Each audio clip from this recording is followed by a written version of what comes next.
আরো জোরে বলেন না কোন মাস? আমি একটা হাদিস শরীফ আমি আপনাদেরকে শোনাই। রাসূল বলেছেন সালাতুল খামস ওয়াল জুমআতু ইলাল জুমআহ ওয়া রমাদানু ইলা রমাদান মুকাফফিরাতুল লিমা বাইনাহুন্না ইযা তুরিবাতিল কাবাইর। রাসূল বলেছেন 5 ওয়াক্ত নামাজ যদি তুমি পড়তে পারো, এক জুমা থেকে আরেক জুমা পর্যন্ত যদি সঠিকভাবে দুই দিকের জুমা আদায় করতে পারো, ওয়া রমাদানু ইলা রমাদান, এক রমজান থেকে আরেক রমজান পর্যন্ত সঠিকভাবে যদি রোজা আদায় করতে পারো, আমার নবীজি বলেছে তুমি যদি কবিরা গুনাহ থেকে বেঁচে থাকতে পারো, তাহলে এই আমলগুলোর কারণে তোমার সকল সগীরা গুনার কাফারা হয়ে যাবে, মোচন হয়ে যাবে। এই সব গুনাহ কবিরা গুনাহ করা যাবে না, এটা আপনার জন্য বড় সুযোগ কিনা? আরো যারা বলেন না, আরো যারা বলেন সুযোগ কিনা? আপনার আমার জন্য এই রমজান মাসের মধ্যে একটা রাত আছে বন্ধু, লাইলাতুল কদরের রাত, যেই রাত্রিটা 1000 মাস চেয়ে উত্তম। বলে না কেন? আরো জোরে কেন জানেন? কারণ আখির নবীর উম্মতের সময় খুবই অল্প, অল্প সময়ের মধ্যে তারা অনেক কিছু নেক অর্জন করতে পারবে না। এই জন্য আমার আল্লাহ এমন এমন সময় দিয়েছে তারা যেন অন্য সকল নবীর উম্মতের চাইতে বেশি পুঁজি নিয়ে যেতে পারে। সুবহানাল্লাহ, আমাদের লাভ না লস?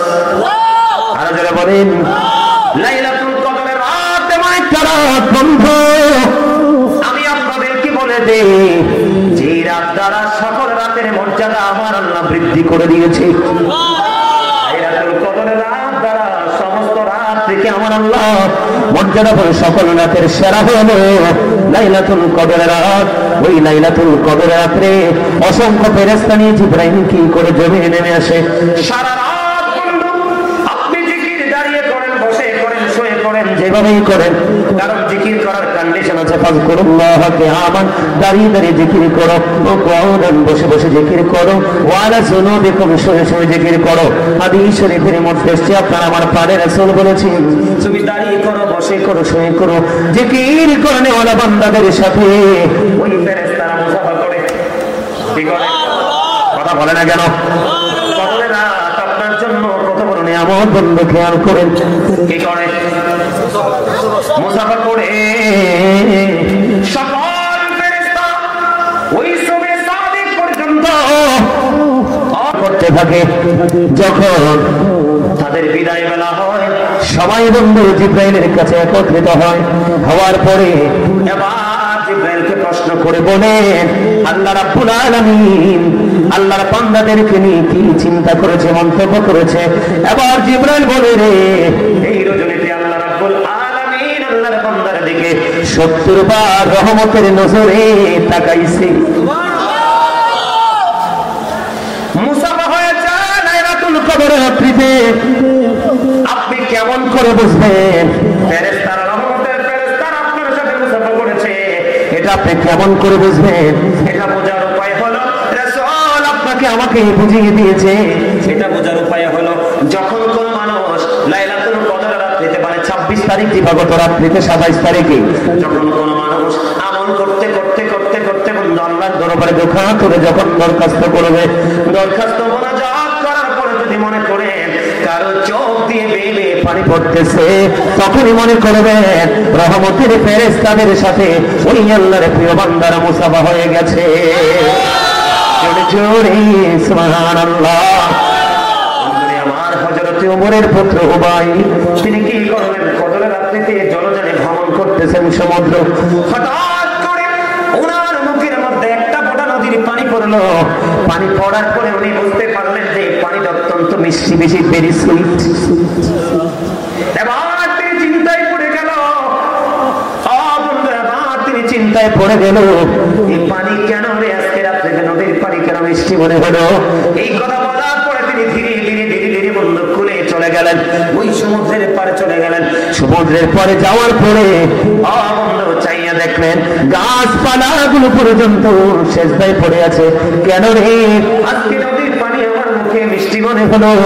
এবং কেন রে গাছপালা গুলো পর্যন্ত তারা কি করতেছে? সেজদায় পড়ে আছে। কেন রে কেন রে?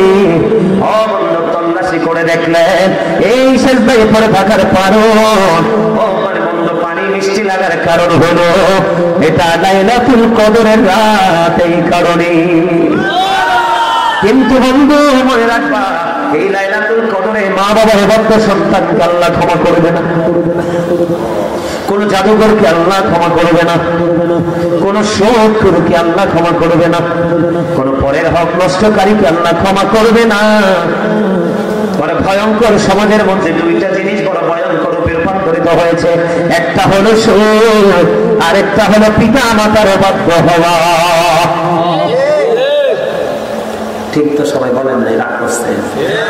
হ্যাঁ, আল্লাহ বলছে মা বাবাকে ভালোবাসো, মরার পরে ভালোবাসতে পারবা, জিন্দা থাকলেও ভালোবাসতে পারবা। মরার পরে ভালোবাসলে মা বাবার জন্য দান সৎকার করো, মিলাদ করো, মসজিদে দান করো, মাহফিলে দান করো, মাহফিলে উপস্থিত হও। আর মরার পরে জীবিত থাকলে তো খাওয়াইবেন, পড়াইবেন, যা চাই তা দিবেন সাধ্যের মধ্যে, ঠিক কিনা বলেন? আর জানে রাসূল বললেন হতভাগা সে, হতভাগা সে। কে গো নবী সেই হতভাগা? নবী বললেন যাদের পিতামাতা দুইজন আছে অথবা একজন আছে, তাদেরকে ভালোবেসে যদি জান্নাতি হতে না পারে, তার মতো হতভাগার কেউ হতে পারে না। এ বল্লাগীর যুবক, আমি তোমাদেরকে বলি রে, বাবা যদি টাকা চায় তুমি বিরক্ত হইও না, যদি উল্টা পথে খরচ করে তাহলে তুমি বাবাকে বোঝাবা। তার কারণ হলো একজন এসে নবীজিকে প্রশ্ন করলেন, ইয়া রাসূলুল্লাহ, আমার বাবা আমার সম্পত্তি নিজের মতো করে খরচ করতে চায়।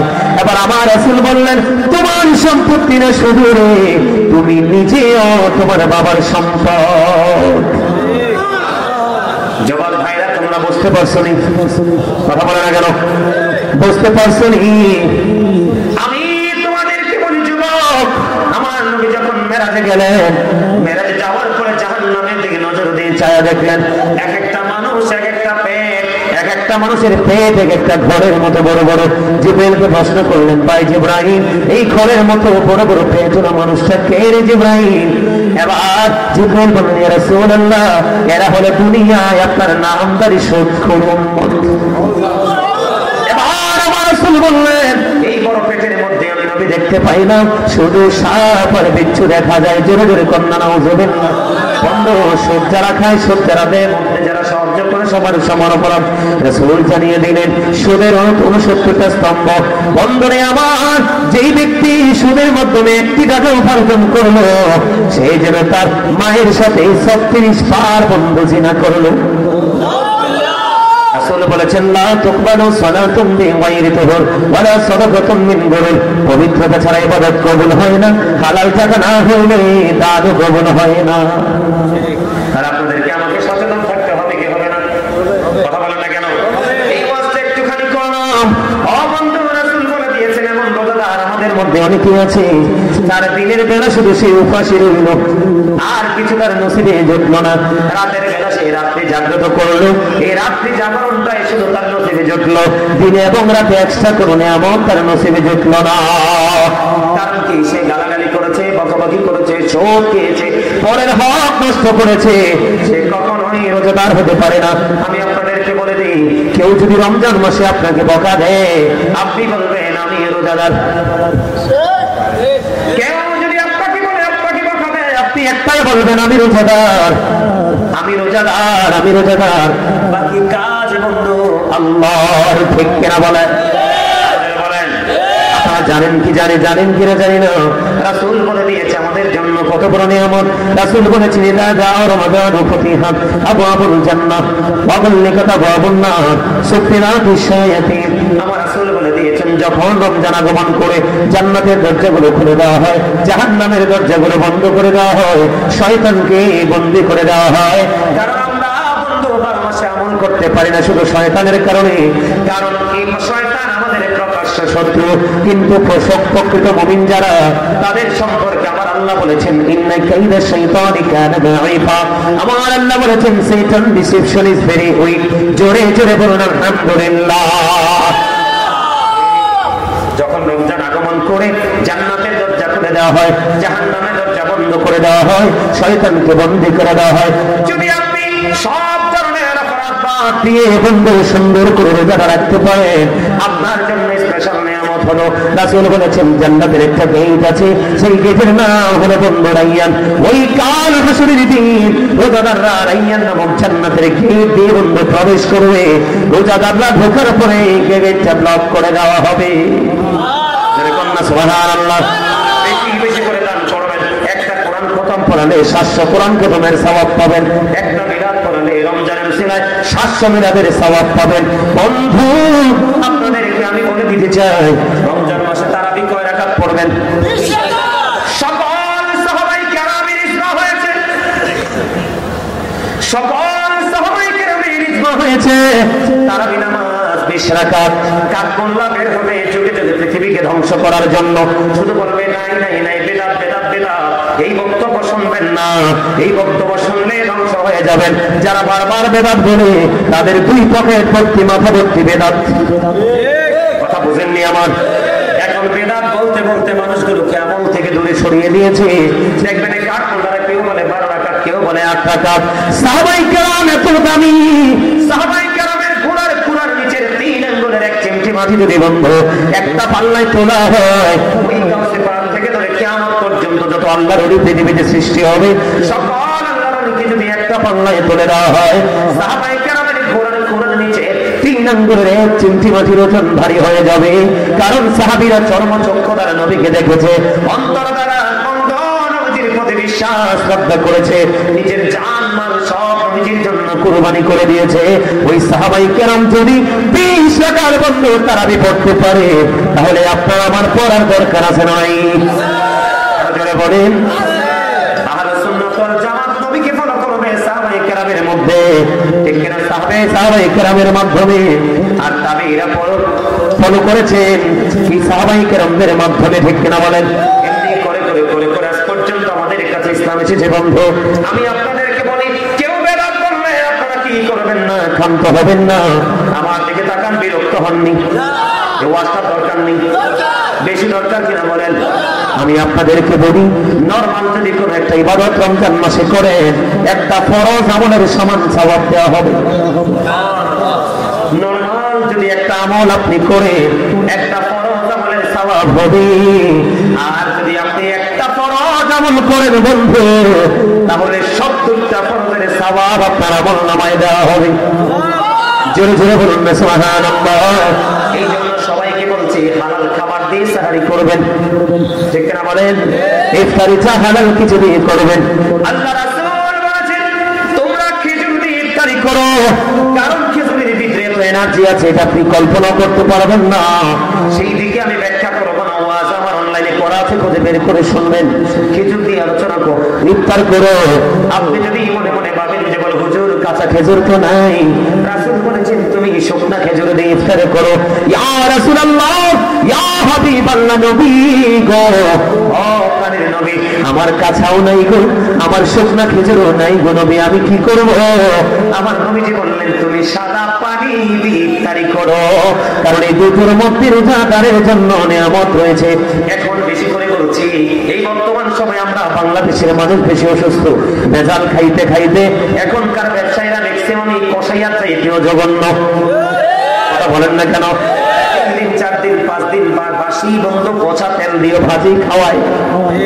এই জন্য আমি আপনাদের সবাইকে বলবো, আমরা আমার রাসূলকে ফলো করবো। খেজুর তো দাম বাড়িয়ে দিবে, আমাদের দেশের মানুষের চরিত্রটাই এমন।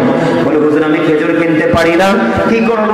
আপনি নরমাল সাদা পানি দিয়ে আপনি ইফতারিটা করবেন, আগে পানি মুখে দিবেন। ও বন্ধু, তাহলে আমরা কি পাইলাম? নবীজির কাছ থেকে একটা শিক্ষা পাইলাম। তবে ইফতারিটা বন্ধু যথাসময়ে করবেন। জোরে জোরে কোন সুবহানাল্লাহ। জি, কথাকে বুঝতে পারছেন? আমার কথা বুঝতে পারছেন নি? রমজানের শেষের দিকে আপনারা ইতিকাফ করবেন। কি করবেন? যে মসজিদে জামাত হয় ওই মসজিদে বন্ধু ইতিকাফ করতে হবে। কথাকে বুঝতে পারছেন? পুরুষরা মসজিদে করবে, আর নারীরা পর্দাটা নিয়ে ঘরে করবে, তাদেরকে আলাদাভাবে সার্ভিস দিবে। আমার নবীজি যখন রমজানের শেষ 10 দিন আসরে, আমার নবীজি ওই মাজা মুবারকের মধ্যে শক্ত করে কাপড় বেঁধে তিনি আমল করতেন। জোরে জোরে কোন সুবহানাল্লাহ। এবার বিবিদেরকে তিনি দেখে দেখে দিতেন, জোরে জোরে সুবহানাল্লাহ। করবেন নি আপনারা? কথা বলেন না কেন? সুন্দর করে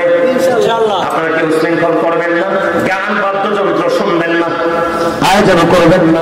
এই মোবাইলের মাধ্যমে কিন্তু গান বাদ্যযন্ত্র শোনা যায় কি যায় না? আমি আপনাদেরকে এই কথাটা একটু বলবো কিনা?